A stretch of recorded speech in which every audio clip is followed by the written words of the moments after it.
always, for just coming on slightly late. A few technical issues, but big up to Lumi Rain. Lumi, I knew you'd be in there. Obviously, Chelsea fan.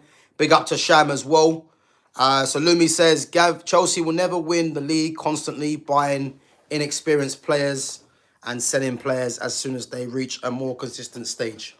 And you know what? That brings us in nicely to obviously the title, and you know what? Chelsea for me is time after time after time, these guys just end up dominating the transfer window, and to think now they've been linked with, they're in talks, should I say, with Jorrel Hato and with Xavi Simons.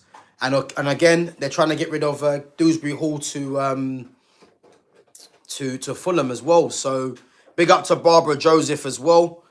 So yeah, guys, listen, I think Chelsea, man, we have to kind of respect what Chelsea are doing because, as I said, they just seem to just be getting business done. Obviously, they've signed Liam Delap. They've got Bino Gittins, who's yet to play. Who else they got through the door? I think that might be it, actually. Might be it. But you know what? As I said, man, they're now linked to Hato. And if some of you have been watching my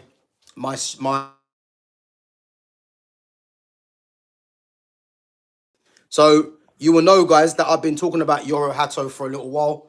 Dutch international. Big up to Daniela. Big up to Jude Fenwick as well.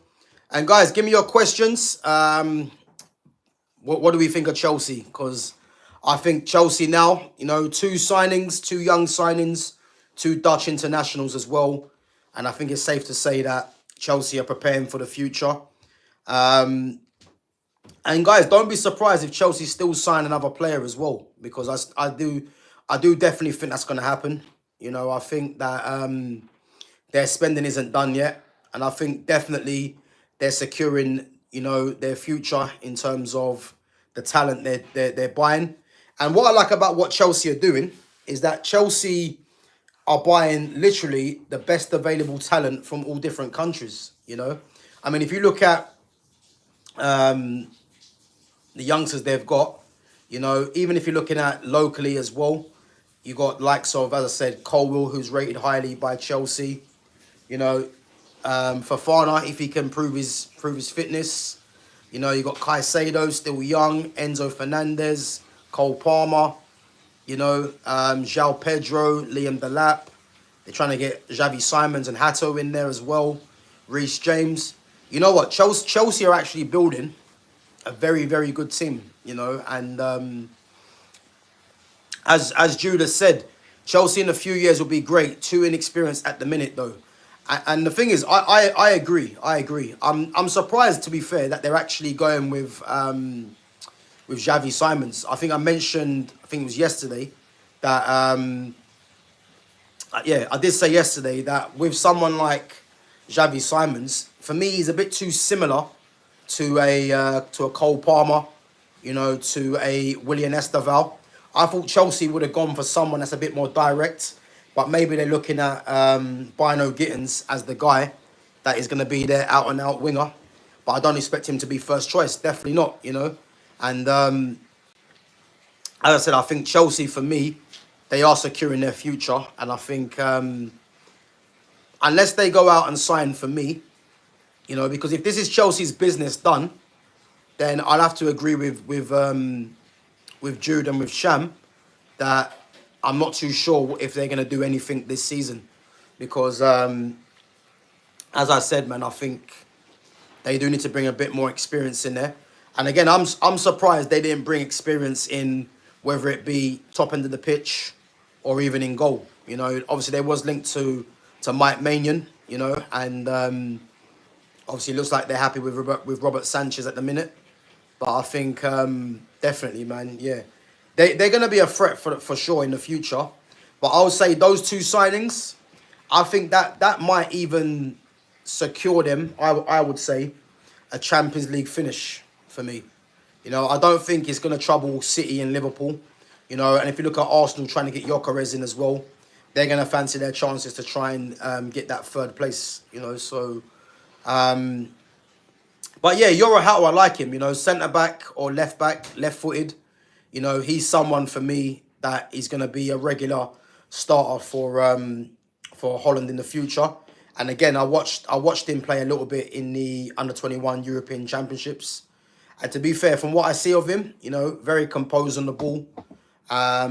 Someone that, as we know with many left footers, has the technique as well. And as I said, I think he's someone that Chelsea have identified. Who knows? Could even be a future captain. He's the youngest ever captain for Ajax in Europe. So yeah, I think definitely, man.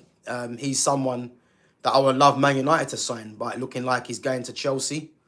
So Jude says it's confusing stuff, but probably good business. Yeah, listen, I think it's confusing in the sense of I thought Chelsea would have gone for someone, that's a bit more direct, I would say. But again, they've gone for someone that's got technical ability as well, which again isn't a bad thing, But I thought definitely, for me, Rodrigo, Eze, Morgan Rogers, I think Rogers, they've been priced out of the move. I think with Eze, I think the same thing. Palace probably asking for a little bit too much, and of course he's been linked to Arsenal as well. And then obviously Rodrigo, which is more of a harder signing to get, looking like he's not on his way out of Real Madrid at the moment. So maybe Xavi Simons was a player that was on their list as well. Big up to Claudia. Claudia says, "Hi, can I make an edit of you if you want?" Big up, Claudia, for coming through. Big up to Leanne Cutter as well. Big up to Reluctant Gamer each and every time. And guys, come on, make sure you smash the like button on your way in. Okay, we got 6 likes, Just smash that like button on the way in. Obviously helps the channel to grow. And again, make sure you sub to the channel if it's your first time in it. And guys, appreciate yourselves for coming through. And give me your questions. So Claudia says, name a song for the edit. Name a song for the edit. I don't really know, What kind of song, Claudia? Are we looking at hip hop, R&B? What do you want? Big up to H as well. His name's Finn. Big up Finn for coming through. Yeah, big up gamer, man. Yeah, nice little green setup. Yeah, listen. I thought as I'm growing, obviously things need to be patterned now, and as I said, yeah, we're gonna start being a lot more serious now. So yeah, things are looking up, guys. So yeah, appreciate it, gamer. Guys, anyone in the chat got a song name for Claudia? I'll let you guys choose it, as you guys have been here with me from the start. So let me know a song name. So yeah, just going back to what we're saying. So yeah, Xavi Simons, as I said yesterday, guys, a bit of a surprise signing, but I think it's safe to say that he is the target that Chelsea are going for. And I think, yeah, Chelsea, man. I'm just looking now. So Chelsea have spent 218 million this summer. I think Mamadou Sarr has gone back to Strasbourg on loan. Mike Penders, they're saying, obviously, the next Thibaut Courtois. I think he's going on loan as well. Sugo from Sporting Lisbon. William Estaval, as we know. Liam Delap, Gittins, and João Pedro. And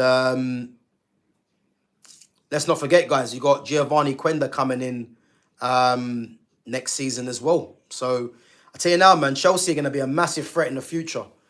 Big up to Abdallah. Yeah, big up, man, for coming on. Big up to Nick Gurr as well.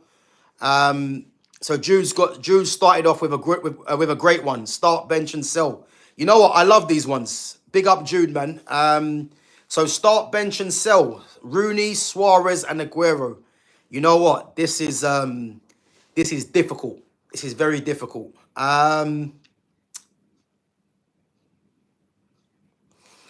This is difficult. I like these ones, but they're hard to do. I'm gonna say, and I'll tell you why.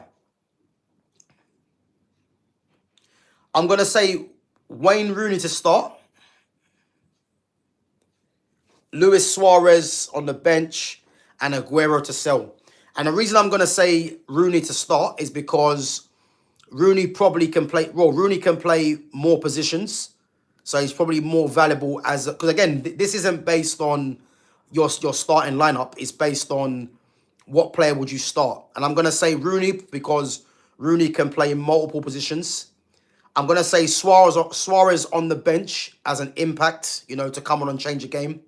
And I'm saying Aguero to sell because I think Aguero will get the highest value. But again, these questions are good because there's not a wrong or right answer. It's just how you kind of break it down, So, yeah, I'm going to say Rooney to start in that order. Rooney to start, Aguero, Suarez on the bench, and Aguero to sell. But guys, let me know what you guys think. Big up to Nick Gurr as well. So, Abdallah says, as a City fan, Chelsea are ruthless and are competent as a club. Bro, listen, I'm not. I just wish Man United was run like Chelsea, if I'm honest, because the way Chelsea just get their business done, there's no messing around. And let's not forget as well, they're trying to get rid of Dewsbury Hall. Obviously, Fulham want Dewsbury Hall, and I reckon they'll at least get about 25, 30 mil for Dewsbury Hall. He's had what, one season at Chelsea, and I reckon they'll move him on for for about 30 mil. And again, that's just more money coming into the club. And then when you actually think about it, they're not really spending too much on the incomings, I think Jorrel Hato, I think Arsenal were quoted 100 mil for Hato before. I reckon Hato will go for possibly 50 to 60 mil, I reckon. But I reckon that'll be done in installments. And Xavi Simons, I think, might go for a similar fee. Maybe slightly a bit more. But yeah, man, Chelsea are a club, man. They just get the job done.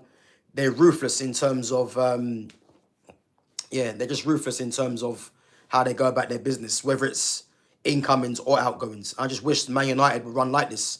Obviously, as we know, guys, Marcus Rashford has completed his loan move to Barcelona. And as I said the other day, it's a great move for Rashford in terms for his career. And it's a smart move for Barcelona. Even though I do think Barca will send him back. I think the only way Rashford stays there is if he just does an absolute mazza when he's on loan. So I think if he doesn't do that, then I think Barca will look at the next player that's coming through that might be slightly cheaper on wages, and possibly on a transfer fee as well. So, yeah. Sham says, Claudia, use the song Life is Good, Future and Drake. Claudia, if you're still in the chat, there you go. There's one for you. Life is Good, yeah? Big up to Sham. So, Abdallah says, my board ain't that ruthless, keeping all uncles in midfield at the club. But you know what, Abdallah, what I would say about Man City, I think it's always a good idea to keep, experience around the squad. That's what I would say. So I think if you look at the players that City have brought this season, and if you look at some of the youngsters that they're gonna try and blood through as well, you need that experienced head to kind of guide them into the first team. So as I said, it's not always ideal to get rid of, a lot of the older players. I think if they've got value in terms of the experience, what they can pass on to the younger players, it's always a good idea to keep them. I think if you look at someone like Kevin De Bruyne, for argument's sake, Kevin De Bruyne is a player that, if he's ineffective in terms of on the pitch, then you can't keep a player like that's on that amount of money. And again, he's still got something to offer the game, so that's why he's gone to Italy. But as I said, man, Chelsea are ruthless. City, for me, are ruthless as well, But for me, Man United just takes so long to get deals done, so long to get players out. And it's actually quite refreshing now that Rashford's actually gone because, Rashford needs to go for his career and for the club. And again, he's got to move to Barcelona, which isn't too bad, man. So, yeah, he's been lucky there. Let's be honest. He's been very lucky, Rashford. But can I see Barcelona keeping him on a permanent? I'm not too sure. And as I said, I think if he does get if he does get a contract at the end of this by Barcelona, you know, he's gonna have to have earned it, because I don't think Barca are just gonna just give him a contract just like that. I think he's got to try. I think he's got to do something significant for him to stay there, in my opinion. Big up to Leanne Carr. Leanne Carter says, "Hi, handsome. Listen, you're not wrong there, Leanne. You know, you're not wrong. I do try, but big up for coming on each and every time." Big up to Nick Gurr says, "I'll do one better. Start, bench, sell. Lewandowski, Suarez, Benzema." Big up to Nick, man. Again, these ones are difficult. I'm going to say start Benzema, bench Suarez, sell Lewandowski. But that is difficult. That is difficult because three of the best strikers of their generation easily. For me, Karim Benzema is one of my favorite ever players, you know. And for those of you that don't know, obviously Benzema's idol is R9, you know. So and R9 is one of my favorite ever players. So yeah, Benzema for me as the starting striker. Luis Suarez off the bench again, and then Lewandowski to sell. So the reason I'm saying Benzema to start is because Benzema's all-round game as a striker for me is the best out of the three. Luis Suarez, I think if a game's at a stalemate, I think Luis Suarez can come on and change the game. And then Lewandowski for me, because he's too good to be on the bench, again, the value for him as well will be higher. You know, but these ones are hard, but I love doing them. So big up. 40 Years Live says, Rashford to Barca was it the right choice? Well, it's the right choice for him, to be honest, because you're going to one of the best clubs in the world.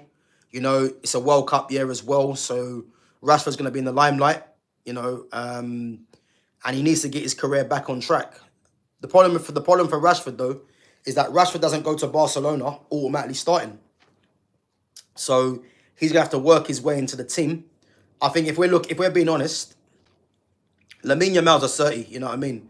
He's a certainty to play. You know, new number 10 shirt on his back as well. He's the future of the game, future of Barcelona and for Spain. So he's going to start. So that's out of question as long as he stays injury-free. Lewandowski, as I said, will need rotation. But you've got Ferran Torres as well that can provide the option of going through the middle. And then you've got Rafinha. And Rafinha's had arguably the season of his life, you know. I think Rafinha got something like 50-something GA. So those three are definitely going to be the starters for Barcelona. And then you're going to have Rashford and Ferran Torres and even Dani Olmo probably at times as well as being the backup to those three. And then Rashford, as I said, is going to have to take his chances and force his way into the team if those three are not performing. But again, Lamine Yamal, you know, the level of that guy is so high, he's not going to be on the bench for Barca, only if they're going to rest him if they've got a massive game coming up. So Rashford's going to have to work for his place, definitely. And again, it's World Cup coming up, so he's got a point to prove, you know. 4 Years Live says, start, bench, sell. Drogba, Henry, and Harvard. I mean Hazard at Chelsea. Well, the thing is, I thought we were doing direct replacements in positions. So based on that, I think we can't say Hazard because Hazard plays different position to what Henry and Drogba played for their clubs at Chelsea and Arsenal. However, between Henry and Drogba, I think Henry to start, Drogba on the bench. And then if you're saying Hazard to sell because of the value, you know. But big up, man. Jude says, Rashford needed a fresh start. Man United needed him gone and Barca needs more forwards. Yeah, I have to agree. The only thing that doesn't sit right with me with Rashford going, and guys, let's get it right. I'm someone that wanted Rashford to go about 3 seasons ago, you know, and my want for Rashford to go is because for too long, Rashford, Martial was the scapegoat for Rashford. You know, there was too many people that were trying to pit Rashford against Martial, when in actual fact, both of those players played better together. You know, Martial was more talented than Rashford, but again, Rashford, Manc born and bred, you know, coming through that youth system, was always going to be given preferential treatment ahead of Martial. And again, before I had my channel, this is something that I was saying for years, you know, and obviously Martial obviously went, and then Rashford, you know, didn't really live up to the expectations that many thought he had. And not to mention as well, the fan base were trying their best to push through Garnacho and disrespect Jadon Sancho, which meant that Rashford obviously was another scapegoat. So, but yeah, for me, Rashford definitely needed a fresh start. I agree with what Jude's saying. And the interesting thing will be is, does he return to the club next season? Because for me, I believe Rashford is there longer than Ruben Amorim. Because I don't see Amorim seeing out this season. I just don't see it, you know. I think Amorim has got 5 crucial games at the start of the season. And if he doesn't get positive results at the start of that season, then the next 5 games are not easy either. So he's got it all to do for me, Amorim. So maybe Rashford, if he doesn't pull up any trees at Barcelona, or they decide that they want to go elsewhere, who knows? Rashford could be back and be at the club. You know, I think he's taken a number 14 shirt as well at Barcelona after his, I think his idol is Henry, you know. So, yeah, if he can replicate what Thierry Henry done, then he'll have a good time there, you know. So, Gamer says, how Chelsea are allowed to spend a lot, but Newcastle United are not allowed to spend a lot.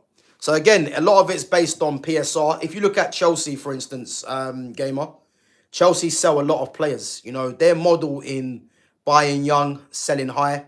You know, look at Dewsbury Hall. He's a prime example. They got him from Leicester City, and I guarantee you now, Fulham want him. I guarantee you they get about 25, 30 mil for him. So this allows you to spend.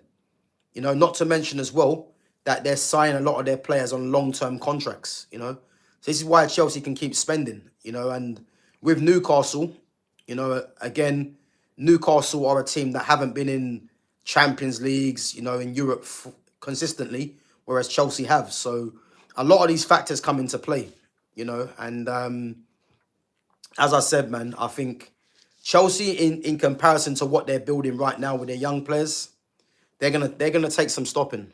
They are, man. They are. Because, as I said, Quenda's coming in next season. You know, they've got Esteval, they've got Palmer. Xavi Simon's looking like he's coming in. You know, Neto's there. João Pedro, Liam Delap. And these guys are all at a good age. You know, they're all like, what, 25 and under, a lot of those players. And then you look at their midfield, they've got arguably the best midfielder, along with Vitinha and Pedri in the world, in Moises Caicedo. Enzo Fernandez, you know, was bought for a lot of money. And to be fair, he's starting to show his worth now as well. You know, them guys are under 25. Then you've got Asugo, come from Sporting, another youngster. Andre Santos, again, who was one of the best midfielders in France last season. You know, then you've got Romeo Lavia. I think Lavia on his day starts for any team in the league on his day. I think he's that good, you know. And then I think defense is where it is. I mean, Reece James for me is the best right back in Europe when he's fit. But can he stay fit? Malo Gusto's been pretty poor, but I still think he's decent, Gusto. You know, at left back, Cucurella for me is one of the most underrated fullbacks in Europe. You know, I think when people talk about the best fullbacks in the world, I think Cucurella's name doesn't really get mentioned. But let's be honest with you, man. Cucurella is very consistent. And not only that, he pops up with a lot of goals. So he's there. They want to get Jorrel Hato in. And again, Hato's going to be a very smart signing because Hato is a centre-back but can also play left-back. So you'd think he'll cover Cucurella at left-back. And also he can play centre-back as well. And I think what happens to Badiashile, because Colwell's not going anywhere. You know, does that mean Badiashile is going to move on? You know, right side centre-back, they've got Fofana, who's, for me, one of their best defenders, but he can't stay fit. Then you've got Trevor Chalobah, who's played well. And then Tosin, who's a leader as well. And then in goal, we know we know Chelsea got the calamity in Robert Sanchez, but Maresca seems to like him a lot. So yeah, listen, Chelsea's team, man, is looking frightening. It's looking absolutely frightening for the future. But I think again, Nicholas Jackson, they'll get money for him if he moves on. Nkunku as well. So they've got players there that other teams would want. Maybe not at the price that Chelsea would command for them, but they've got players there to sell. And if they lower their asking prices for, again, Nkunku, Nicholas Jackson, I'm pretty sure there's clubs that will come in and sign them. So again, they're allowed to spend money because they just get top money for their players. And I don't see it changing. So yeah, but big up, man.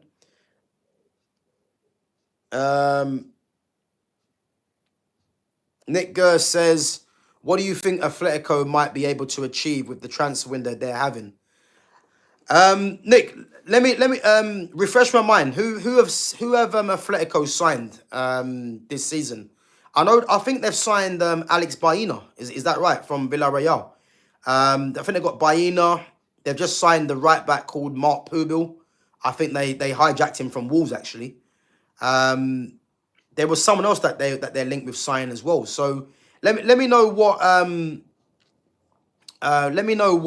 players that they've signed this season, and I'll give my prediction how I think their window's gone and where they're going to finish. But big up, man. Yeah, big up Leo, man. Listen, if any hater comes in there, if they've got a good question to ask, then let their question be read out, because I don't mind reading out their question. But if they're coming in here with any abuse, then again, you guys are free to kick them out.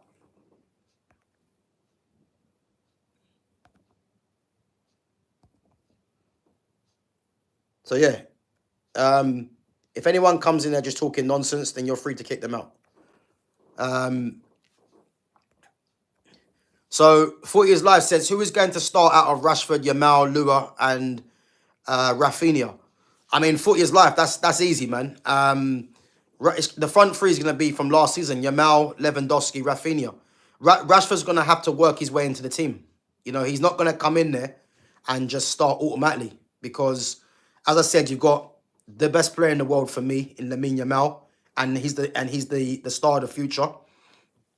Lewandowski is the number 9, the only proper number 9 at the club, and is experienced and guarantees goals. And then you've got Rafinha, who had the season of his life, getting something like 50-something GA. So those three are definitely going to start, and Rashford's going to have to be an impact sub from the bench until he can prove that he deserves to start the game. But don't forget, you got Ferran Torres as well, who chipped in with a few goals. So yeah, listen, it's going to be interesting, man. But it's a player that they probably thought to themselves can change a game in terms of his pace, and it's not a bad move, man. Not a bad move at all. As Nick Gers said, yeah, Rashford will be a bench player. I think it'll be an impact sub to see how he gets on. Guys, come on, we got 16 of you at the moment, and 11 likes. Let's try and hit the like button if you haven't smashed it already. And again, if it's your first time here, make sure you sub to the channel as well. Sham says, Barca have brought him for cover, left wing or striker. It works for Rashford to get some form and resurrect his career playing for a great team. Yeah, I agree.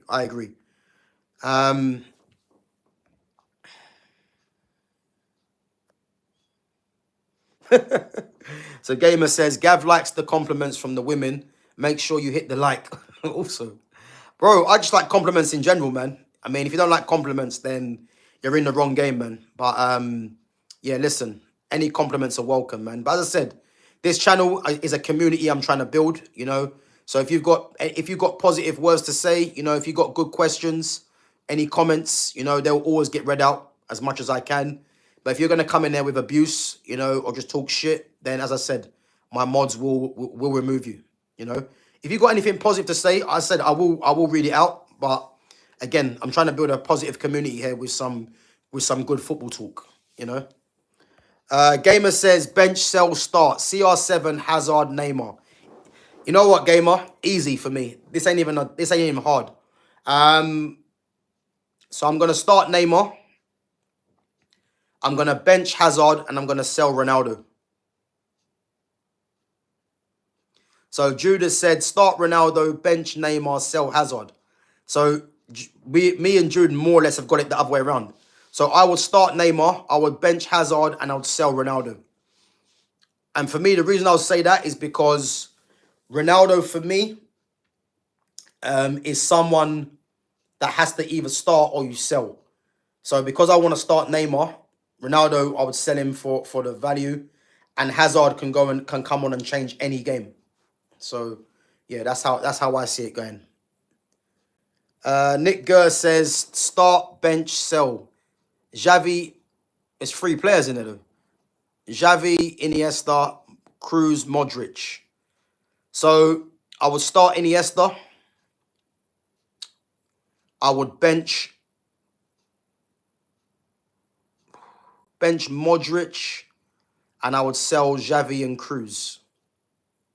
Again, these are not easy, but you know, if I'm being totally honest, that's what I would do. Yeah, I'll start Iniesta, bench Modric, and I would sell Xavi and Toni Kroos.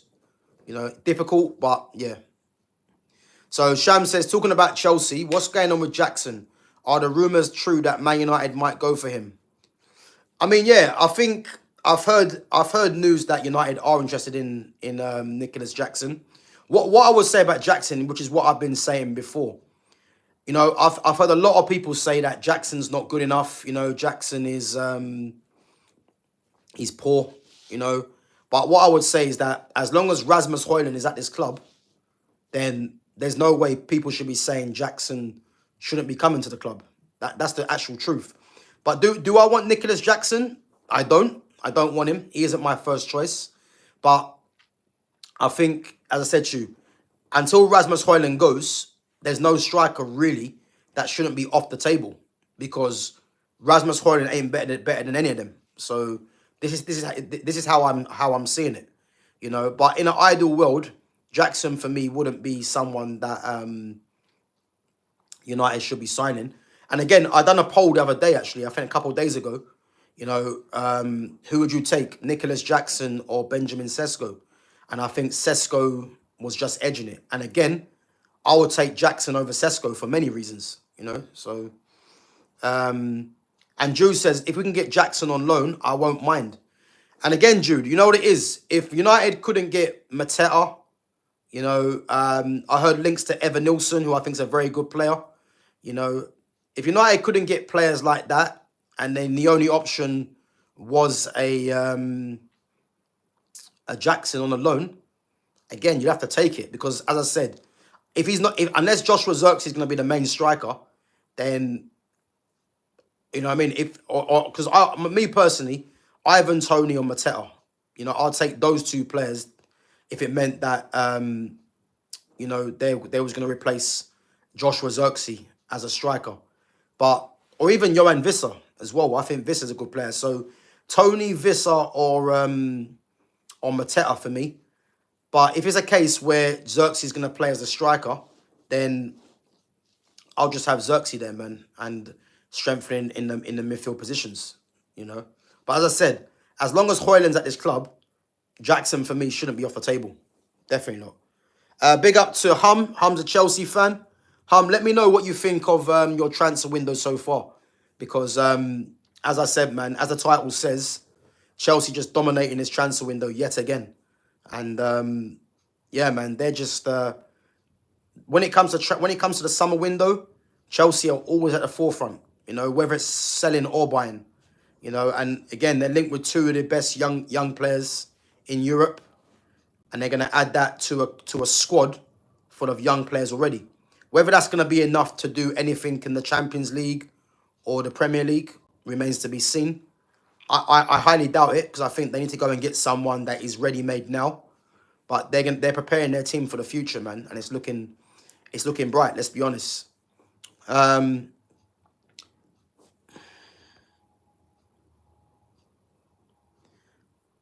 So Jude says, but I don't want us to spend 80 million. Yeah, Jude, listen. There is no way United are going to spend 80 million on Nicholas Jackson.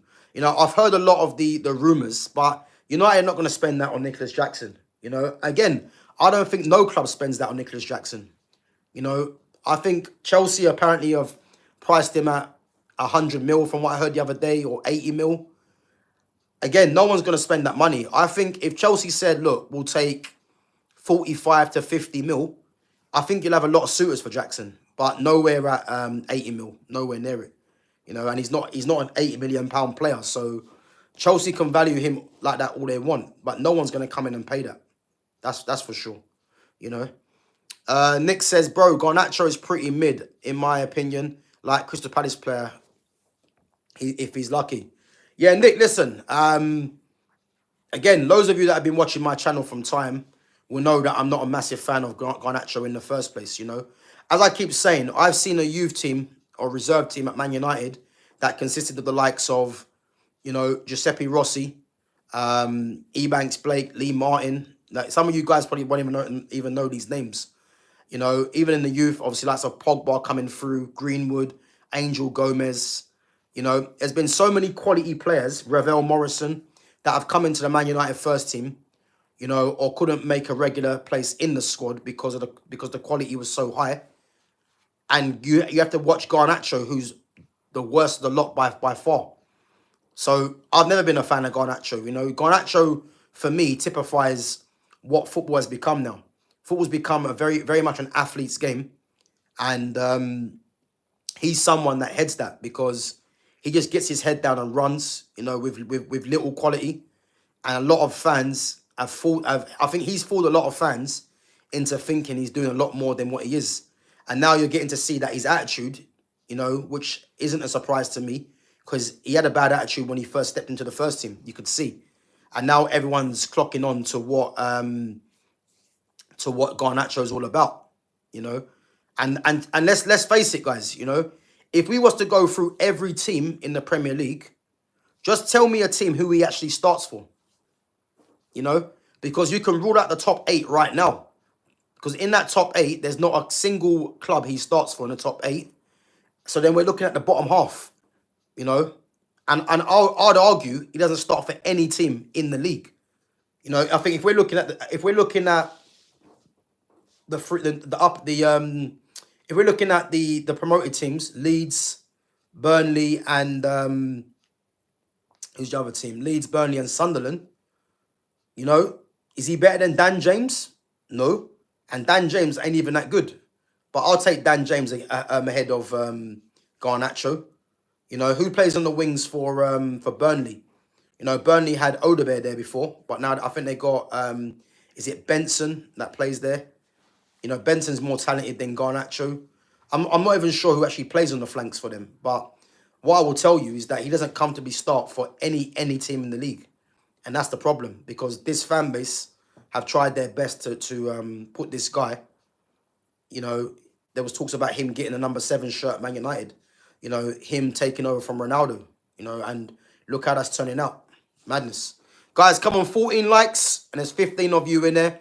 Smash the like button, guys. Would have been much appreciated. Big up yourselves. So Jude says, as long as Amorim is there, Rashford won't be there.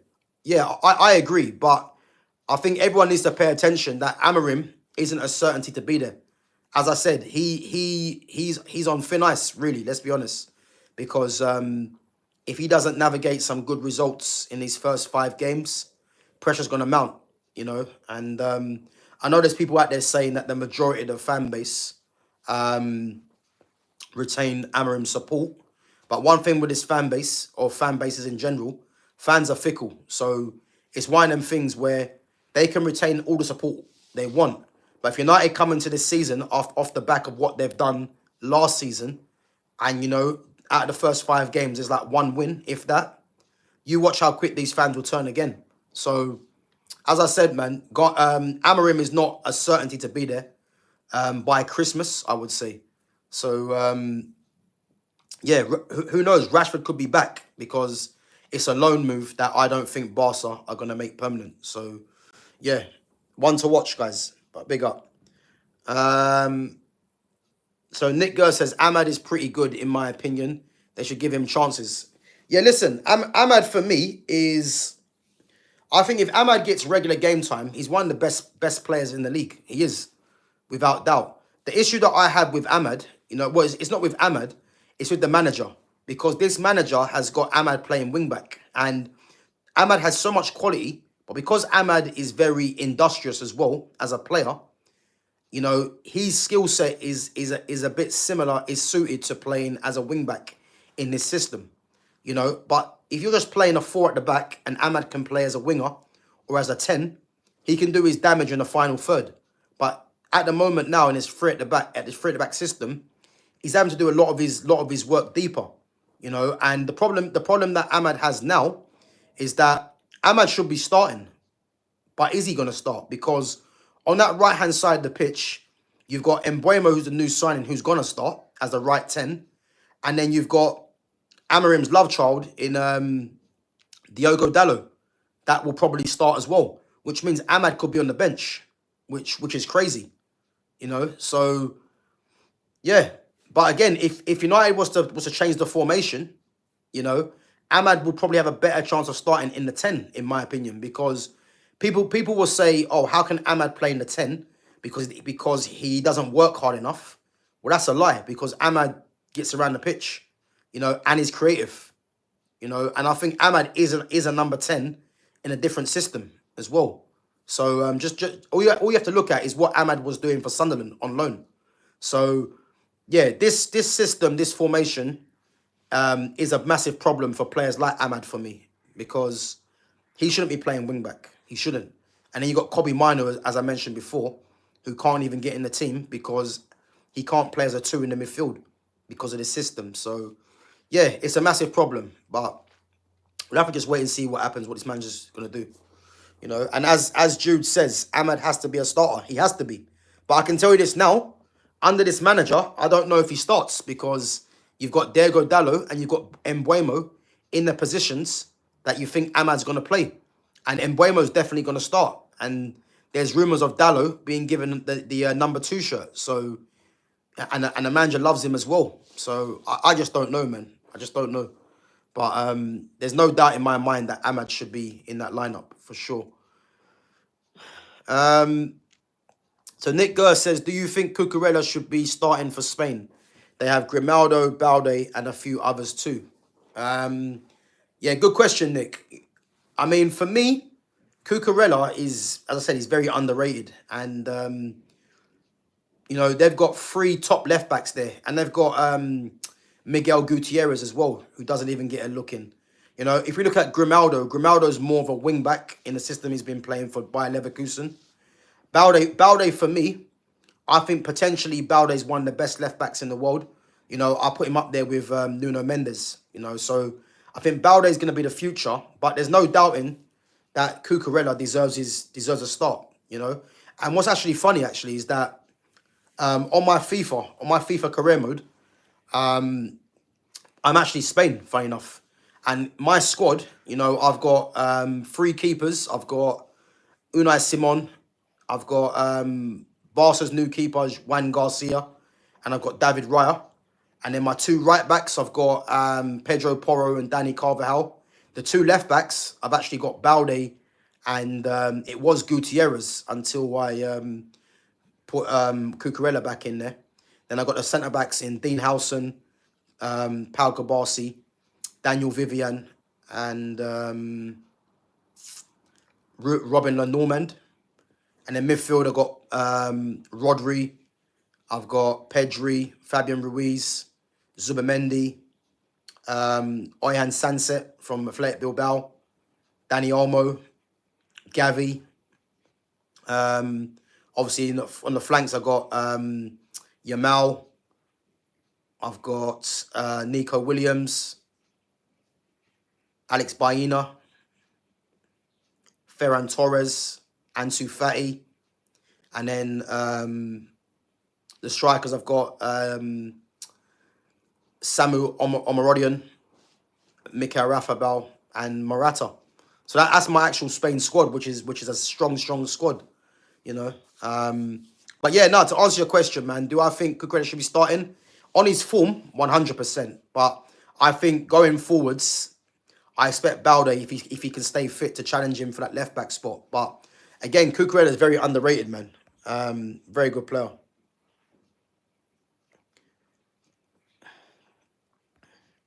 So yeah, as Nick Gers says, Balde is already better than Cucurella in my opinion. And again, listen, Cucurella is a very good defender, man. Like he's underrated. And this might sound funny, but I think Cucurella is underrated because of his image. You know, I think people look at his hair and think he ain't serious. You know, he might be someone that a lot of teams, a lot of attackers might fancy getting at. But I'm telling you this now, he's not shit. You know what I mean? And again, Cucurella is another player that has come through La Masia. You know what I mean? So just like Grimaldo, to think that Barcelona have got Balde there now, and they've had even Jordi Alba come through La Masia before he went to Valencia, but they've had Cucurella and Grimaldo, who both came through La Masia. You know, so they produce left backs, Barcelona. You know, but I do think Balde in the future will be the number one left back for Spain for sure. You know, and I think Gutierrez as well is another player that will probably challenge him. But to have Balde, Cucurella, Grimaldo, and Gutierrez as your left backs, yeah, listen, it is something special, man. I have to say, because all three of them are very very good players. You know, so yeah. Yeah, big up Liam, man. Big up for coming on. Nothing but love here. Yeah, 100%. Big up to Jiggy481. Liverpool have a terror squad for next season already. Yeah, listen, man. As I was saying to Jonas the other day on Monday, it's just depressing, man, because you can't even hate on Liverpool. You know, obviously United's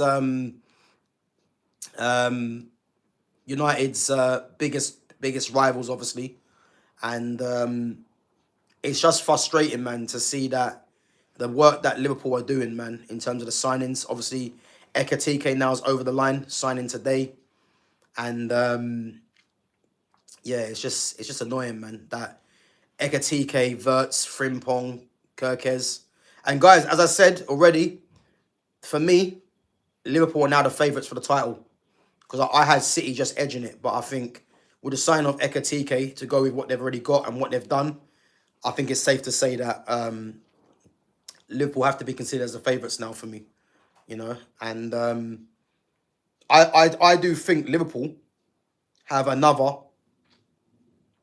I don't know why, but I think they've got another one or two signings in them, and I'm hoping not because what they've built already is crazy, man. It's absolutely crazy, you know. But I think there's legs to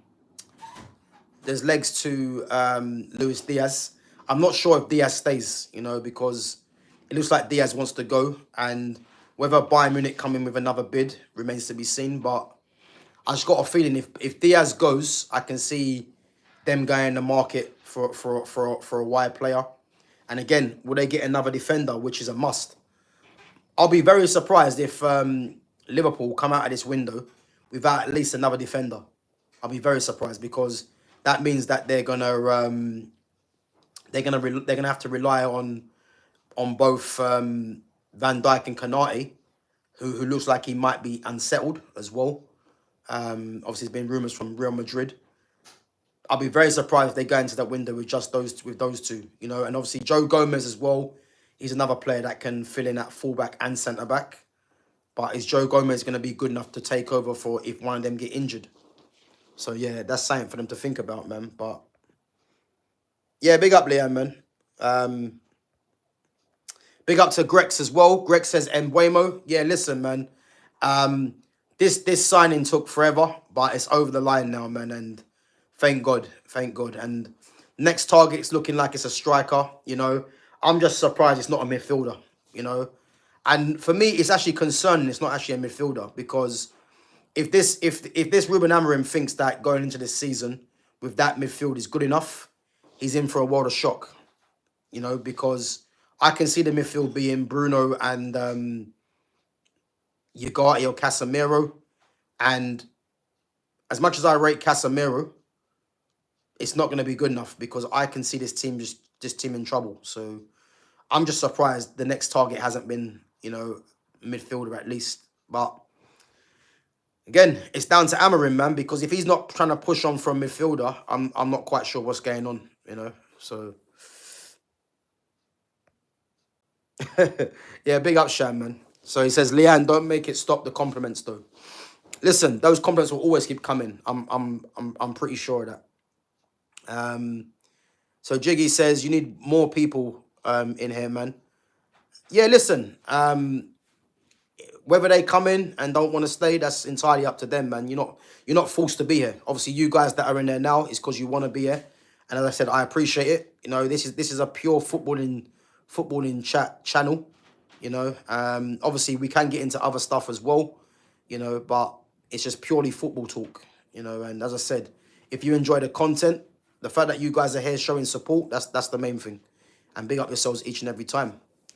So Leanne says Neymar every time. Yeah, listen, Neymar for me, one of the best players ever for me. One of the best players of his generation for sure. So yeah, as I said, man, yeah, there's no doubt in that for me. And the thing is, a lot of people will probably be surprised that, you know, I've gone for Neymar to start, but it's not a surprise to me, man. I think Neymar's just he's a complete player, man, for me. And what a career he's had. Obviously, he's coming to the end of his career now. But, yeah, it's not really a surprise that I'm going to say he starts ahead of Ronaldo. Not for me, you know. Nick says, you lot at Man United should have went for Osimhen. He just went to Galatasaray for 70 mil. Again, man, Victor Osimhen for me wasn't really one of my top targets. You know, I think if United could have got a striker, you know, I wouldn't have minded it being Osimhen, but he was never really someone that I was desperate for United to get because, as I keep saying, the fact that United have got the wide forwards in Mbeumo and Cunha now, United just need a number 9 facilitator, and this is why Joshua Zirkzee, you know, should be looked at more as being that player because he's gonna dovetail nicely with that attack, you know. Again, if they can bring in a Mateta, let's say, then yeah, cool. I wouldn't be angry at that because Mateta offers what I believe is needed to help the wide players get numbers. He does. So I wasn't really that fussed with Osimhen. And again, Osimhen was asking for 250 grand after tax, which no one in England's going to pay him. So yeah, the fact he's gone Galatasaray, it is what it is. You know, yeah, good luck to him. But I didn't really want him that desperately, if I'm honest. You know, I have to say, big up to Ammo, man. Big up Ammo for coming through each and every time. So Jude says, also, have you seen Ronaldo's new contract? It's crazy. I haven't. Jude, if you've got any information on that, put that in the chat. I haven't. But I'm guessing it's going to be a lot more than what he was on. Because remember, he was threatening to leave. I think there was things going around saying that he wanted Al Nassr to sign some more players. And I think part of the negotiations was for that if he was to sign. So, yeah.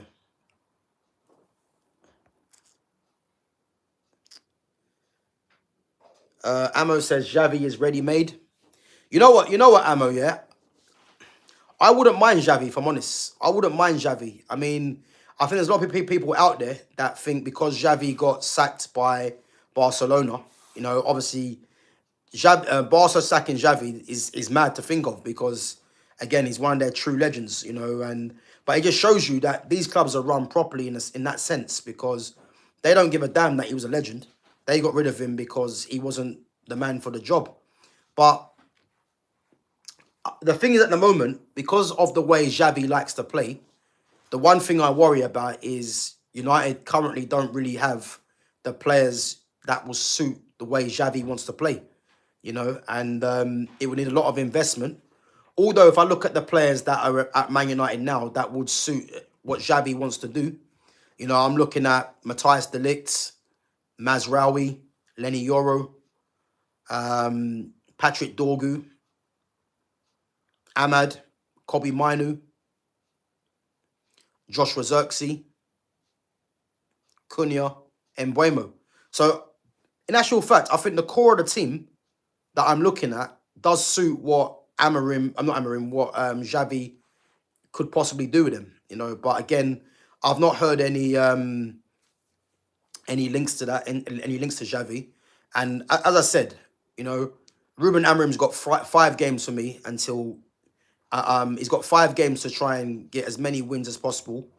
And this is when I'm gonna kind of start saying my piece on him, because again, last season was unacceptable, and I can't believe he kept his job. You know, I just can't believe it. But again, that's been part now because he's clearly staying, but he's got 5 games, and let's see what he does.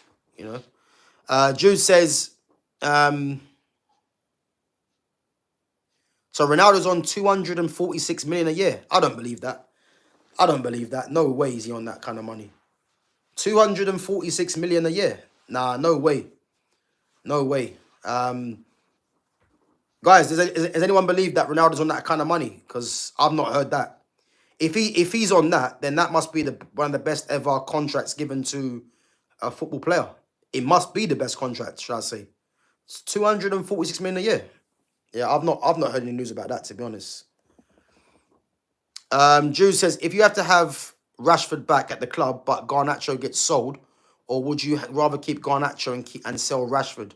No, listen, Garnacho has to go by any means. So if you have to have Rashford back at the club, but Garnacho gets sold, yeah. So I would much rather have Rashford back and then sell Garnacho, not the other way around. Because for me, Garnacho, just like, if I'm comparing Rashford and Garnacho, Rashford's better than Garnacho. He is. You know what I mean? They both need to go. But if it meant keeping one or the other, I'd keep Rashford ahead of Garnacho, definitely. Because Garnacho, for me, doesn't possess anything that is beneficial for United. He doesn't. He's just someone that just chases lost causes, you know. Very selfish as well. So why would you want that in your team? You know, Rashford has his deficiencies in terms of, you know, shoot on sight first player, and obviously the fact that he's been there for a long time as well. But Rashford, you know, has proven in this league that he can score some goals. You know, he can be a threat. Garnacho's not proved anything. So yeah, for me, I'd much rather keep Rashford and sell Garnacho. But if I'm honest with you, just get rid of both of them. That's what I want.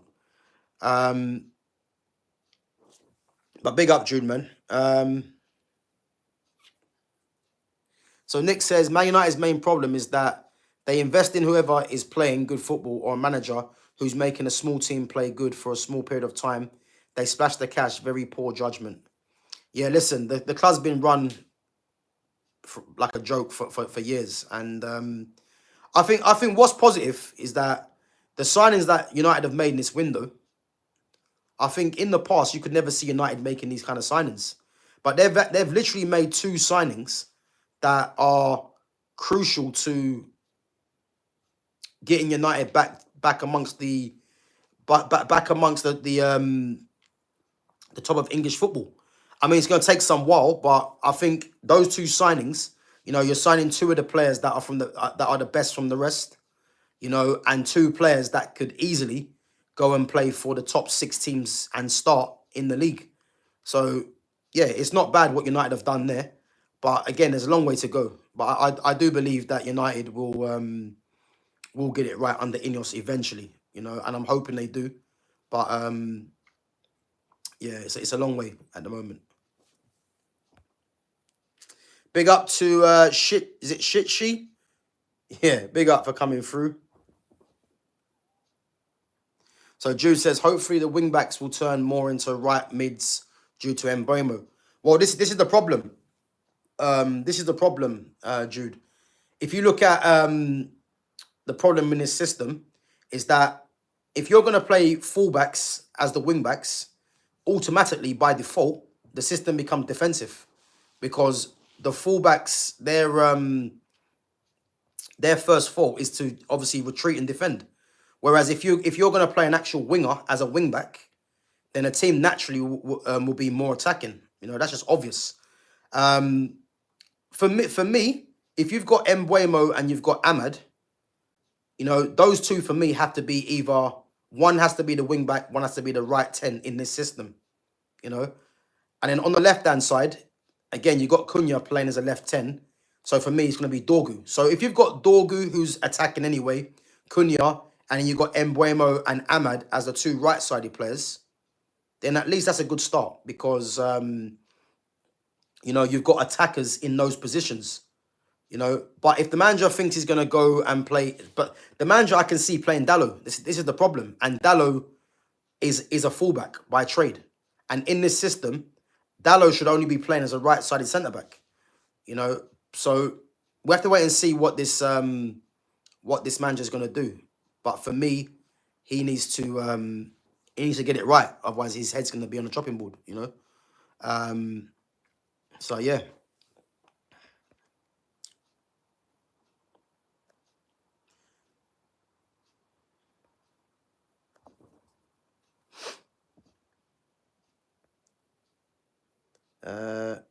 Yeah, same air gamer, man. Waiting for FIFA 26. Yeah, listen, I've seen the trailer to it, man. To be fair, it looks good. It does look good. I think they've touched up on a few issues that were on the game on 25. But yeah, it does look good.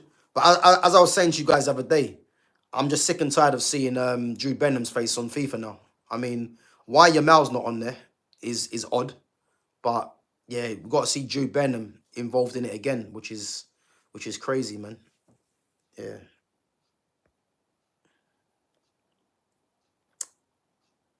So big up shit. She says the Dutch do that a lot in what I experienced.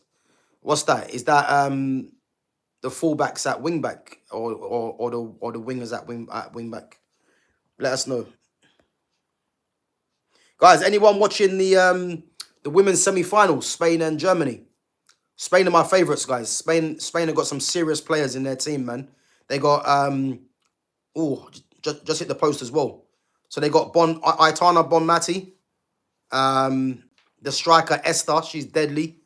Alexia Putellas, Claudia Pina, Salma Paralelo, I think she's on the bench. But they've got some serious players, Spain, and they're gonna win it for me, man, from what I've seen. Because they just got yeah, their team is just stacked of quality, man. So yeah, they're my favourites. But yeah, England done well yesterday, though. You know, to come back from 1-0 down and get themselves into another final. So Gamer says, what's your top 3 boxers of all time in order? Difficult. For me, Floyd number 1. No doubt in that. Floyd. Number 2, I'm going to say Sugar Ray Leonard. So Sugar Ray Leonard number 2. And Floyd number 1. And then number 3. Yeah, probably Muhammad Ali. Yeah. I think anyone now I can't really put in because it's unfair to some of the greats. But yeah, I'm gonna say Ali at 3, Leonard at 2, and Floyd at 1. You know, but again, man, it's a difficult list, man, because there's some top boxers, and yeah, I wouldn't complain if you guys had like a different order.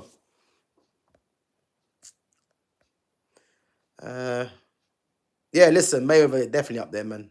Definitely. I'm not sure if Mayweather's actually retired now. I'm not too sure.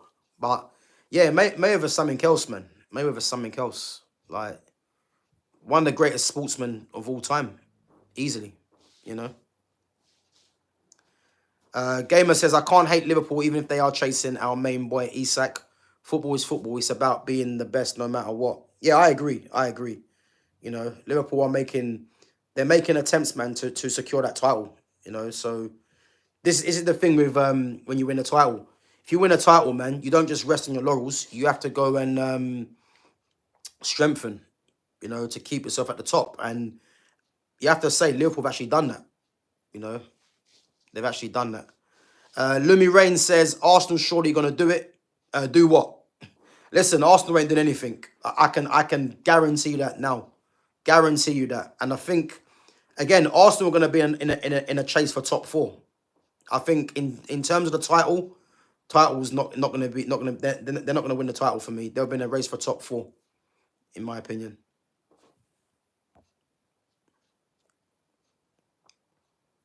Yeah, listen. As I said, Liverpool need to go and get another defender. I'll be very surprised if they don't go and get another defender, because, as I said, they're short at the back there. You know, they've got 3 defenders, actual centre backs in Van Dijk. Again, Van Dijk's in his 30s. Konate's young, but Joe Gomez is injury prone, and then you're relying on youngsters. So for me, they have to go and strengthen that for sure. But whether they do that, I'm not too. I don't know. But they obviously been linked to Mark Guehi, but there's been no bids. She says, really, Casemiro always giving the ball away.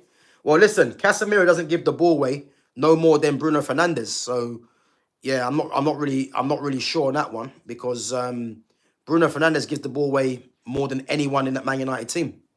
So I'll be looking at him before Casemiro. You know, Casemiro's had a great career. He's got his last year of his contract. So yeah, in my opinion, they need to focus on keeping Konate before getting a Konza replacement. Yeah, Jude, listen, I think Konate is going to stay. I know a few people think that Konate is going to go to Real Madrid. I don't see it. I think he stays at Liverpool. I think Liverpool give him what he wants in terms of a new contract. You know, whether they give him what was reported at 200 grand a week, but they'll give him something close to that, because for me, they can't afford to lose a player that is a league winner for one. You know, he's Premier League proven. You know, and he's got a great relationship. What a touch! Ooh, what a touch! Yeah, and he's got a great relationship with Van Dijk already. So I don't think they want to break that up. You know, so I think they'll give him what he wants.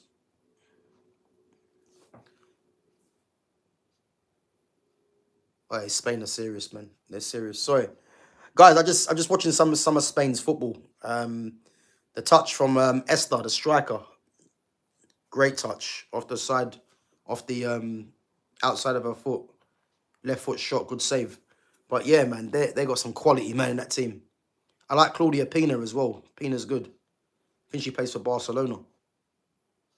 Yeah. So Lumi Rain says Casemiro would be good if paired with a physical player.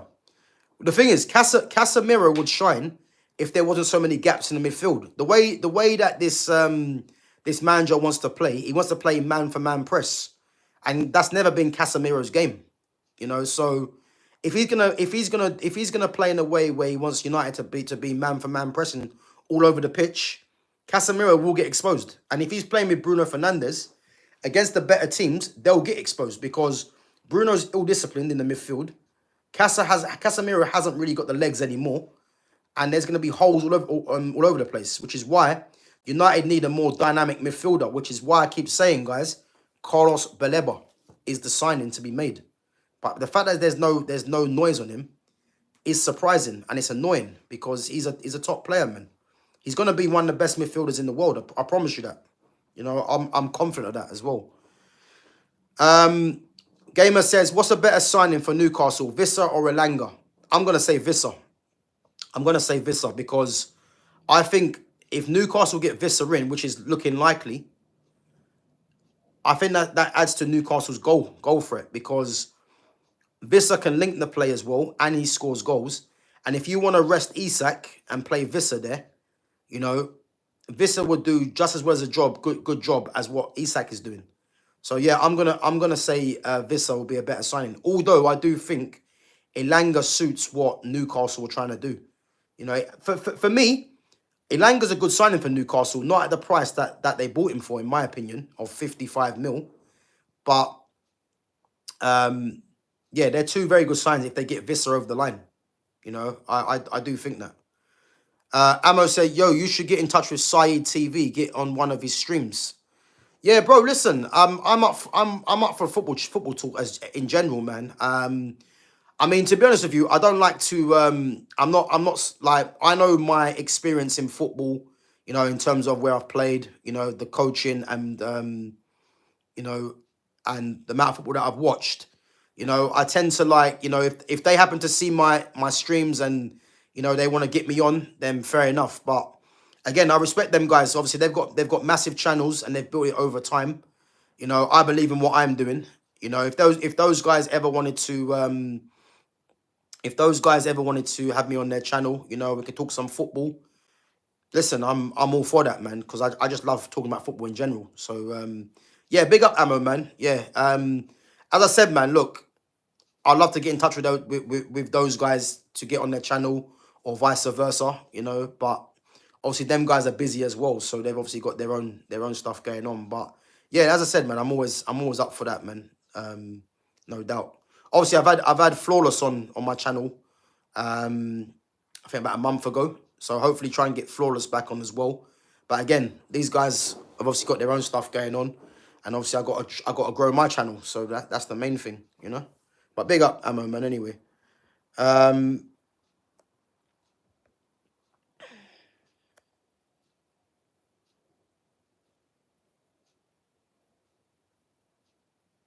yeah, big up Gamer, man. Big up, bro.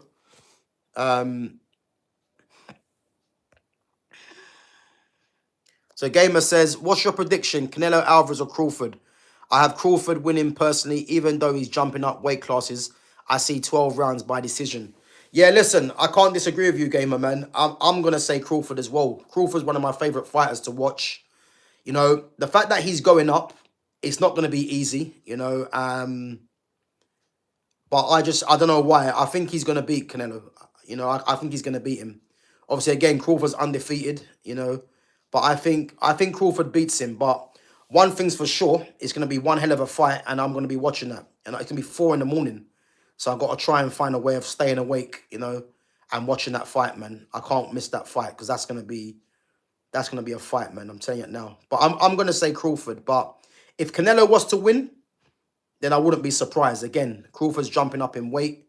But just from what I've seen of Crawford and how dominant he is, yeah, I'm going to have to say Crawford, man, for me. Lumi says, Salah and Mane needed Firmino. MNC needs Xerxes. Lumi, you know what, Lumi? We're singing from the same hymn sheet because, guys, if for those of you that doesn't understand that, yeah, is what Lumi Reigns just said.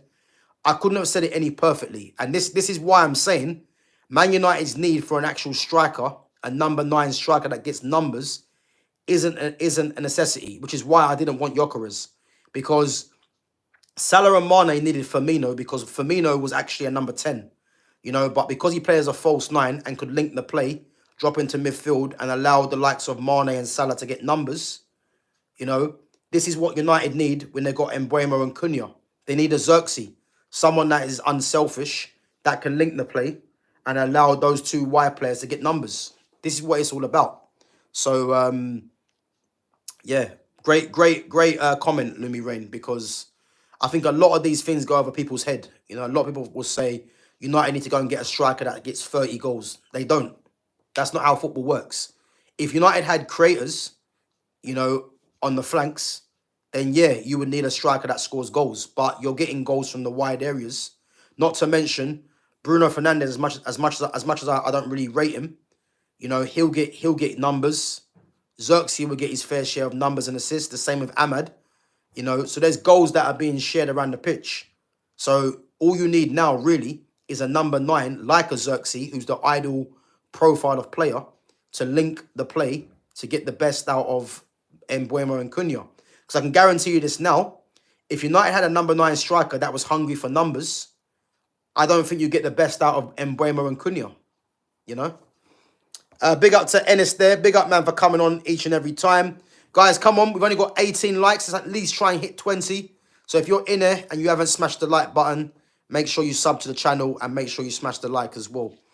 Ronaldo's on about 243 million a year, I think. Yeah, that is crazy, man. Crazy business. I mean, if he's on that, man, then yeah, we're in the wrong profession, guys. I'm telling you. Because that is just some ridiculous money, man. Get me out to Saudi, man. Listen, Saudi, if you're watching, man, come and invest in me, man, because if you're paying Ronaldo that kind of money, man, I want some of that too. You know what I mean? So, 20 million a month. Yeah, it's just silly, isn't it? It's silly money, man. But again, Ronaldo's worked hard, man. So if there's anyone that deserves not that kind of money, but some good money, then it's him, you know. But that is ridiculous kind of money. 20 million a month.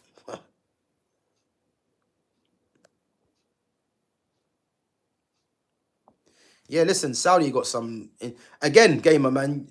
You guys have got Saudi owners. You guys can spend money. Don't get it twisted.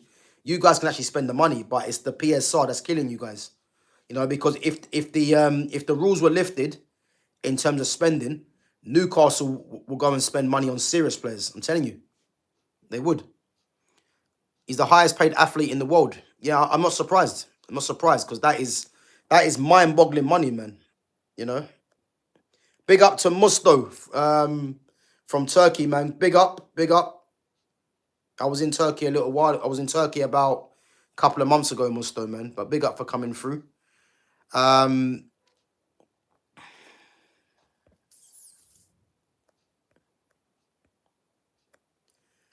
Lumi says, I see your videos and you're very talented. I'm surprised you didn't stay at the top. Lumi, who's that? I'm not sure what you mean by that. You're talking about myself. So Gamer says, it says CR7, 700 million in 2 years. Yeah, I want to stop reading that, man, because it's depressing. Just reading that. Yeah, it's depressing.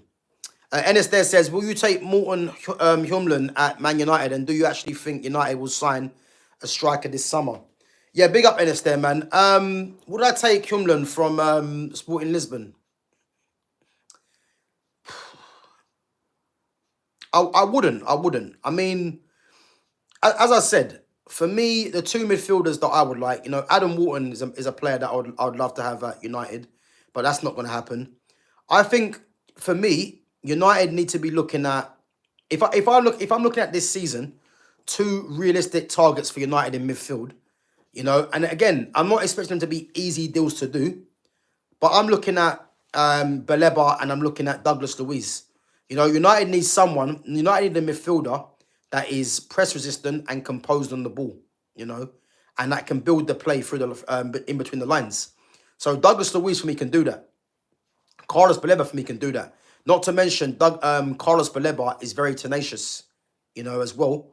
So those are the two midfielders that I see right now. You know, I would have liked Richard Rios at Palmeiras. Obviously, he's gone to Benfica now. But Rios is more of a number 8. And the fact that Bruno Fernandes is still there, it means the need for Rios wasn't really there.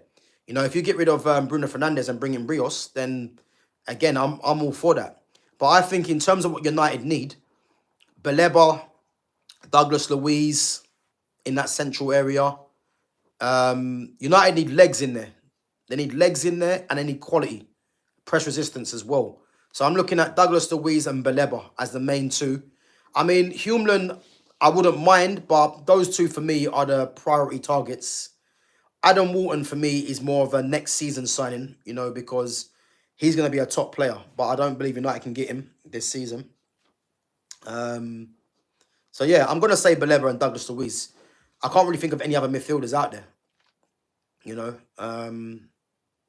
If you guys think of anyone, let me know. And do I think United will sign a striker this summer?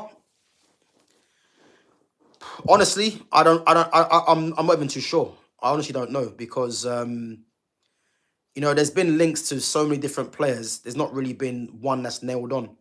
You know, if United had their eye on a certain player, then I would say fair enough. But there's been tentative links with all different kind of strikers. You know, I actually don't know what striker United are looking for. You know, my preference, as I keep saying, is for United to just sign 2 central midfielders and another number 10 and forget about the striker because you've got Xerxes, who is a striker, and you've got Cunha and Mbuemo that can both play as a 9 as well. So that's my preference. I'd much prefer another number 10 or 2 central midfielders rather than another striker, if anything. But if you can go and get me Mateta or an Ivan Toney, then listen, or a Vissa, then I'm here for it, you know. So Drew's saying Ronaldo's got a staff, private jet, and a stake in the club worth 45 mil. Yeah, madness, man. I think he's. Do you know what, mate? I think he's getting 492 million in bank, then rest on jets and all this stuff. Yeah, crazy, man. Crazy stuff that is. So Gamer says, would you say Usyk is in the top 10 of all time? Easily, easily. And again, it's not an easy list, you know. But yeah, for me, Usyk is I'll go as far and say, you know, again, I didn't put Usyk in my top three because it's a hard top three, but Usyk for me, he's one of the best heavyweights of all time. His record proves it. Undefeated. You know, he's beaten everyone in front of him. So yeah, Usyk has to be up there for sure, man. Big up to Pity Team says, who do you think is better, Cardiff or Swansea? I'll probably say Swansea. Yeah, I'll probably say Swansea. But big up Pity Team. I'm guessing you're from Wales though. You know, big up, man. So Gamer says, who would win, Lennox Lewis or Usyk? Oh, that's tough. That is tough. Lennox Lewis, man, for me, is very underrated as well. You know, top one of Britain's best ever boxers, man. You know, he might even be at the top. You know, at the very top. Who would win between Lennox Lewis or Usyk? Do you know what? I don't know. I don't know. It's a hard one to answer because I look at Lennox Lewis. Lennox Lewis had the power. He also was a very smart fighter as well. You know, he was durable. Lewis or Usyk? I don't know. It's hard to answer because it's different eras. It's different eras, you know, and yeah, it's difficult. It's difficult to answer that one, you know. But I look at Usyk. Usyk's fought power punches in Anthony Joshua and Daniel Dubois, and he's made mincemeat out of both of them, you know. So yeah, but Lennox Lewis is a lot smarter. So yeah, it's hard to call, man. It's hard to call. Yeah, I couldn't really give you an answer because it's different era as well. So big up, guys. We've got 20 likes on the channel, 14 of you in there. Again, if you haven't smashed the like button, make sure you do, and make sure you sub to the channel as well. I think if Ekitike didn't exist, Isak would have been at Liverpool weeks ago. I disagree. And Drew, listen up, yeah. I've been saying this from, you know, and again, Gamer and Sham would vouch for this. There was no way Isak was leaving Liverpool. No, Newcastle. There was no way he was going anywhere because Newcastle would price him out of a move anyway. And as I said, if Isak goes anywhere, he's going to be going to Barcelona. I think he's primed to go to Barcelona because, as I said yesterday, Barcelona have Lewandowski, who's coming to the end of his career, and they're going to need someone to replace him. And I look at all the strikers around Europe right now, and I don't see anyone replacing Lewandowski but Isak. Because Isak's at that age, you know, he's easily one of the best strikers in Europe right now. So I think if he moves anywhere, it's going to be into Spain. I don't see him moving to another Premier League club because Newcastle are going to price him out of a move, you know. And again, Isak is not going to come out and say he wants to go because, again, he's got a great relationship with the fans, with the Newcastle fans. So I can't see him going anywhere. Ennis there says, do you think Madueke is worth the price tag Arsenal paid for him? And don't you think the 3-4-3 system requires fast player? So do you actually think Bruno will strive in that system?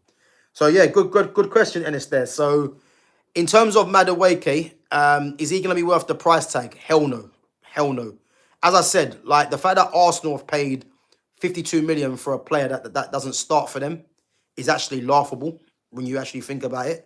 You know, and if he does start for them, I don't think he makes Arsenal better because as poor as Martinelli is, Martinelli's probably better than Madueke. So I don't understand why they would spend 52 million on a player that doesn't come in and start. So to answer that question, do I think he's going to be worth the price tag? I don't.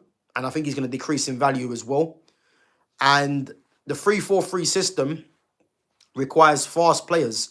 So what I would say if you're playing a 3-4-3, the wide players, because United are not playing a 3-4-3 actually. They're playing a 3-4-2-1. Because when you're playing the 2-1, the two players there are number 10s. Whereas if you're playing a 3-4-3, they're not number 10s. They're more like wide forwards, or they're more like inside forwards, like inverted. So it's very particular in terms of the system and the formations. So if you're playing a 3-4-2-1, they're two number 10s. 3-4-3, they're more wide forwards or inverted, basically. So in terms of having fast players in certain systems, if you've got the 3-4-3, which the two players that are wider wing backs, then yeah, you'll need pace in that area, because obviously they'll be up and down.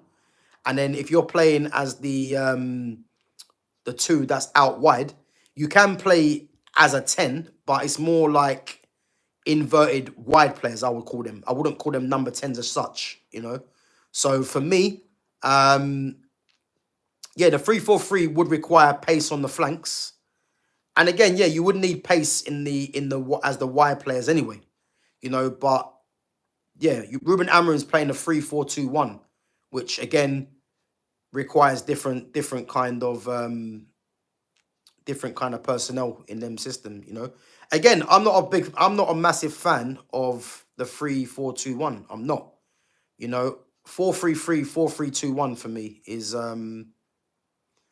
what I believe United should be playing. And I hope they play, if this manager once because I don't see his manager staying. That's what I'm trying to say to you. I'll be very surprised if Ineos's model is going to be three at the back. I'll be very surprised.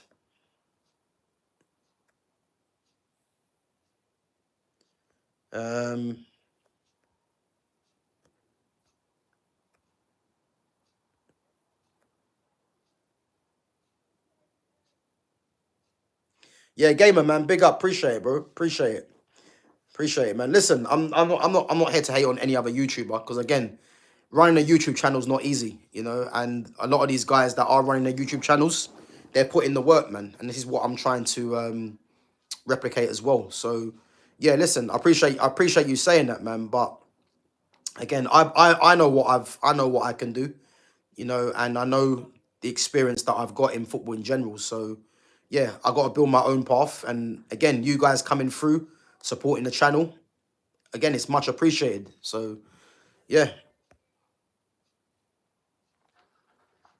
Yeah, big up Jude, man. Listen, my ball knowledge, you know what it is. There's things in life that you just know, in it, like there's certain things in life that that I'm not great at, but when it comes to football, I like to think that I don't miss a beat, really, because I'm just invested in football. I've been ever since I was young, just from, I say, playing, watching, and coaching. So again, any question that you guys give me about football, because football for me it's not black and white in terms of just simple answers, because there's a lot of nuances in football that people don't like to talk about, because when obviously there's certain systems, certain formations, certain players would just certain people will just say certain players need to play in this position without actually thinking how they're going to thrive in certain positions, because, and these are the kind of thing these are the kind of things that I look at, because there's loads of examples, like, people just say, oh, this player will come to this team and score 30 to 40 goals. But that's not how it works, because you got to look at what players he has around him, what kind of formation they play in, what system they play in. Like, a lot of these things go into it. It's not just as obvious to say, because that guy's got 50 goals, he's going to get 50 goals at this next club, because there's a lot of things in place that might not be in his favor, and that's just like common sense knowledge for me, but again, a lot of people might not find that very simple to dissect, but I find things like that easy, because again, I just know football, really, but big up, man. Gamer says, I like United stand Mark Goldbridge, but he's a massive, yeah, I don't listen to guys like that, really. Yeah, I've seen a couple of his videos, but yeah, I don't listen to guys like that, man. There's only a few guys really that I watch on YouTube. Flawless, I watch Rants and Bants. Um, they're the main two. I like Carefree Lewis as well.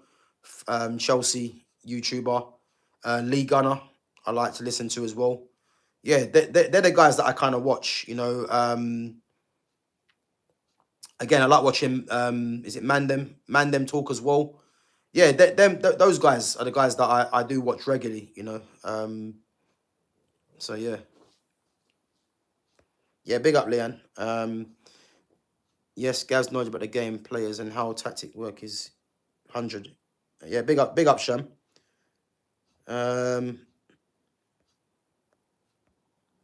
I'm just gonna skim through some of the chats. Big up yourself as well for coming through and giving me your questions as well.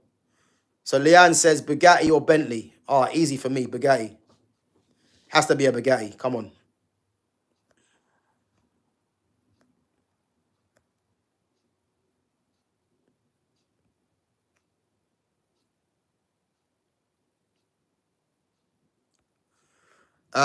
Craig, big up to Crawley Eagle says, could Hoyland ever be good? Cost so much money, I don't understand it. Crawley Eagle, if you're still in the chat, man, big up yourself. There is no way Rasmus Hoyland is going to do anything in this league. No way. Because first and foremost, with Rasmus Hoyland, for the key to any player being good, really, is having a first touch. If you look at Rasmus Hoyland, the reason Rasmus Hoyland spends half his time on the floor is because, one, he's not aware of his surroundings in knowing where a defender is, and two, he doesn't trust his first touch. So invariably, he's always fighting with the ball because he's never really set when the ball gets played into him, And as I said, with Rasmus Hoyland, I've seen this plenty of times. For me, he's comfortably the worst striker in the league, because 72 million and you supply 4 league goals in return, is absolutely shocking. Let's be honest, And as I said, is a lot of it on Rasmus Hoyland? It's not. United could be better in terms of chances created, etc. But all you have to look at is Rasmus Hoyland's general play. The guy can't hold the ball up. As I said, he spends more time fighting on the floor like a WWE wrestler. People say he's a good finisher, but is he really? His game understanding is terrible. His movement's not great. So there's so many flaws to his game. His first touch isn't good, and first and foremost, he's a very rushed player. And when you're a rush player, when I mean rush player, it's like they play the first thing that comes to their mind. There's no thinking going on, And Rasmus Hoyland's very much like that. If he goes to, I think, again, people said Rasmus Hoyland was very quick. I think they're just basing that because Italy's a slow league. So he'll look quick in that league. Harry Maguire probably looks quick in that league. Let's be honest. But the reason Rasmus Hoyland, they said he was quick, because, as I said, that Italian league is not known for their physicality. Let's be honest. It's more tactical. And Hoyland coming to England doesn't even look quick. He doesn't. He just looks like someone that has got a bit of pace, but nothing that we haven't seen before. And I think if he goes back to Italy, he could have a better season or better time in Italy. But as long as he stays in England playing in the Premiership, whoever it is, he's gonna struggle because the physicality is too much, and again, he hasn't got the quality to do anything. So to answer your question, Crawley Eagle, do I think he'll ever be good? No, I don't. Not in this league for sure. And I have my reservations for him going forward, So yeah, I think the Prem is just too intense for him. No, I don't agree with that. I don't agree with that, Jude. The league isn't too intense for him. He just isn't good, because when we look at players like Juan Mata, David Silva, Ilkay Gundogan, why are we not saying that the league is too intense for them? And the reason we're not saying that is because these guys are actually pure footballers. The reason Rasmus Hoyland looks like the league is too intense for him is because he hasn't got a first touch. He's never set when he wants the ball. He's always fighting with the ball. So this is why he'll never be good enough. You know.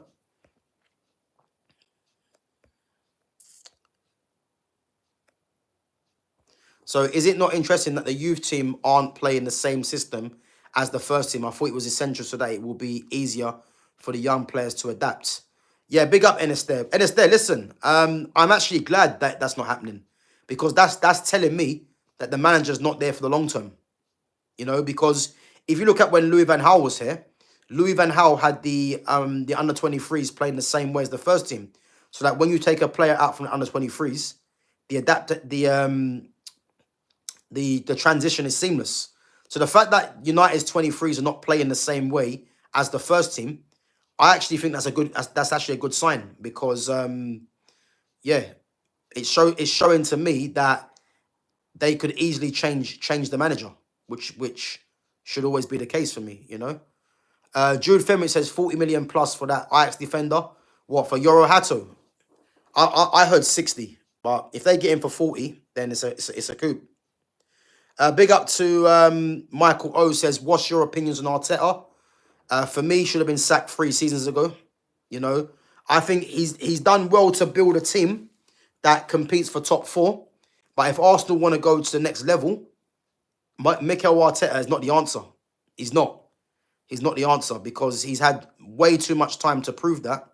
Not to mention the amount of money that's been spent on Arsenal. So, yeah, that's my opinions, man. He's very lucky to still be in the job, put it that way.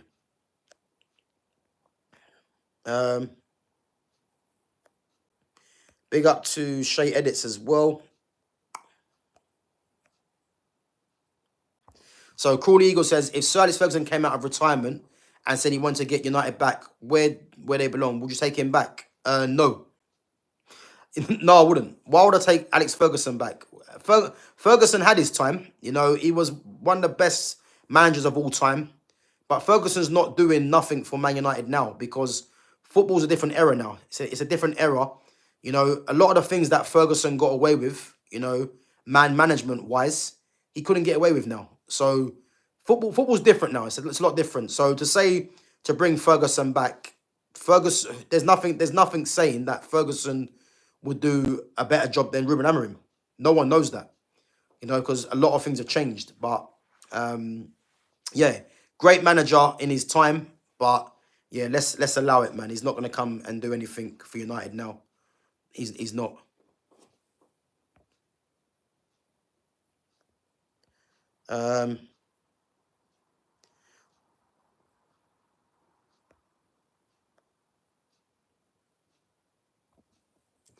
Yeah, big up, Sham, man. You're letting everyone know my age, man.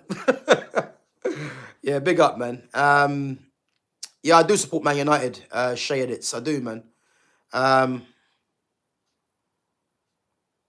Yeah, big up to Liam, man. But as I said, look, I'm well versed in football, man. So it don't matter what team it is, you know, whatever team you support, you know, I'm pretty much gonna know about that team. So, yeah.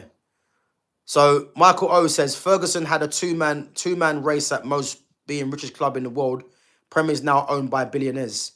Yeah, exactly. So when Ferguson was in charge, it was Man United were the biggest team in town. So a lot of the time, if there was a player that United wanted, they were going to get them because of Ferguson and because of the poor Man United. But a lot of these teams now, even the lower teams, don't have to sell their best players.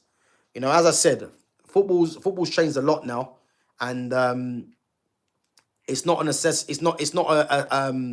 certainty that someone like someone like Ferguson is gonna come and do anything. So yeah, this is the truth.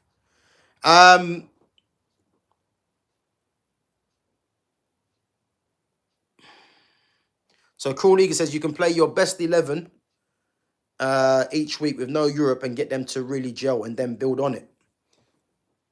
What are we talking about here? Is that for? I'm lost.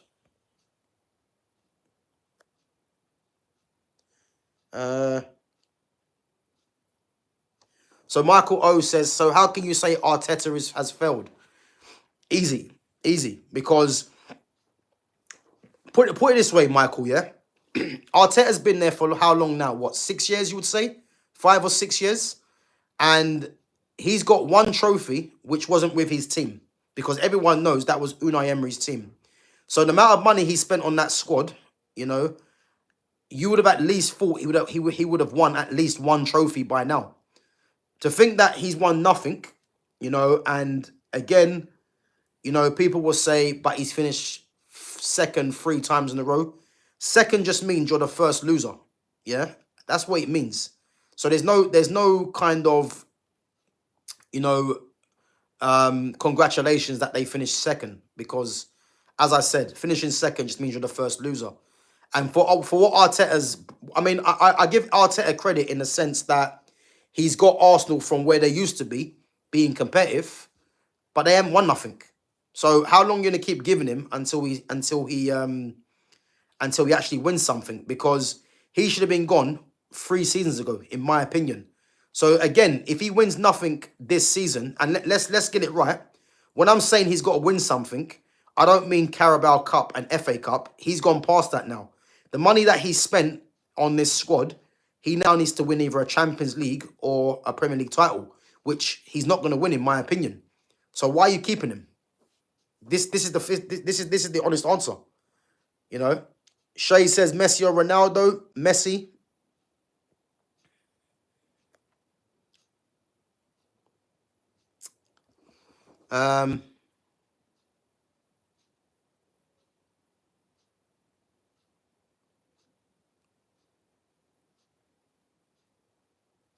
So what Michael O says, so what teams in the Prem are better than Arsenal in your opinion? But it depends. That's subjective. What we asking here? Are we talking about what teams are better than them at winning trophies? Because you might as well put Tottenham in there. So it's subjective. Like let's narrow it down. If we're talking about trophies, then I can put Crystal Palace in there. I can put Tottenham in there. I can put United in there. City, Chelsea, Liverpool. Take your pick. Shay, stop spamming the chat, man. I've said Messi about 5 times now. Stop spamming the chat with the same thing.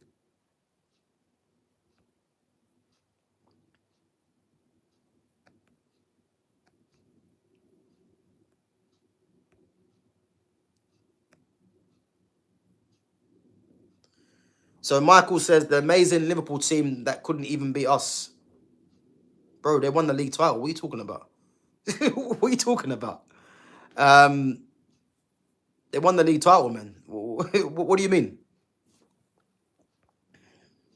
With all of your injuries. Yeah, listen, every team gets injuries, you know. You're not the only team that gets injuries. And again, if Arteta would have spent wisely in January or the start of the season, maybe those injuries might not have made a massive difference. But the facts are, the amount of money that he spent on this team this season, they have no trophies. The amount of money that he spent on this team, they have no trophies to show for it. And this season, it's going to be judgment day for Arteta because he's getting Gyökeres through the door, a goal scorer. Zubamendi, a midfielder that he wanted, through the door. 52 on Madueke, which is a joke. He's through the door. Mosquera, who's a squad player. Christian Norgard, Brentford's captain. This season, I don't want to hear no excuses because it has to be a Premier League title or Champions League. And if they win the Premier League or Champions League, I'll be the first one to say, you know what? Arsenal took them some time, but at least they finally done it, you know? I'll be the first one to say that.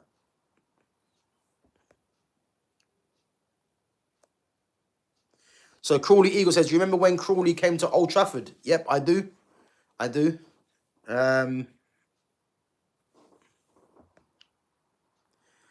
Guys, a few more questions before we wrap. So Ennis there says, where do you think Chelsea will finish this season? And do you think they will reach the semi-finals in the Champions League? I think this season, I'm saying Chelsea third at the moment in terms of the signings. Champions League, I expect them to qualify from the playoffs, the groups.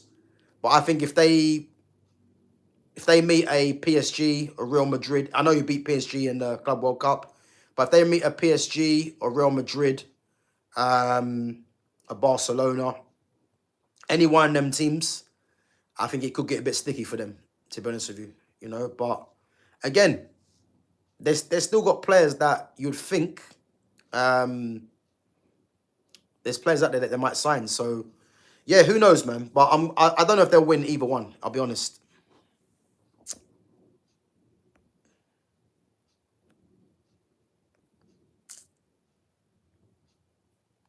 So Michael says top five. What's this? But Michael, what are we talking about? The top five Prem. What do you mean? Oh, the top five in the Premier League this season. So I'm gonna say in order. At the moment, Liverpool. Second, City. Third, I'm gonna say Chelsea, and then fourth and fifth for me is gonna be between Newcastle and Arsenal. That's what I reckon. That's what I reckon, yeah. But guys, listen, big up yourselves for coming on each and every time. You know, much appreciated. You know, big up to all the newcomers as well. You know, as I said, listen, this football channel is about debate. You know, I'm not asking you guys to come on there and agree with my opinion, but as long as it's respectful, you know, we can debate it out. That's what it's about. Big up to Michael as well for his obviously clearly an Arsenal fan, and again, if he thinks Arsenal's gonna do well this season, then again, like, it's his opinion. Fair enough. I believe Arsenal don't win any of the Premier League or the Champions League, the top prizes, you know, and that's what they should be aiming for. But for me, as I said, guys, big up yourselves for coming on each and every time. As we spoke about earlier, you know, Chelsea dominating the transfer window yet again, looking like they're going to be getting in two young players that will not only aid them for, you know, this season, but the future. You know, the future looks bright for them. And as I said, man, they're going from strength to strength. And again, I don't think their spending's done. And they're going to get a few outgoings, I think, as well. So, yeah, we'll be here for that one.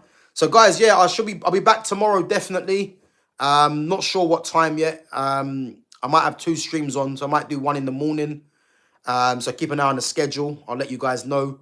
And then obviously I'll be back possibly in the evening as well. So yeah, as I said, big up yourselves for coming through. Make sure you smash the like button. Make sure you sub to the channel. And again, keep your support coming, you know, each and every time. Much appreciated. Big up to all the mods as well for coming through, as always. And as I said, big up to all the new ones that come in. And if you haven't subbed to the channel, make sure you do and check out my other content. And yeah, guys, I'm going to catch you guys tomorrow. I'm not sure what time. As I said, make sure your notifications are on. I'm going to finish off watching this Germany-Spain game. As Leanne said, it's still 0-0. And it's looked like a good game for me. So I'm going to finish off watching that. And then, yeah, back to normal tomorrow, guys. But big up yourselves each and every time. And I'll catch you in a bit. Take it easy.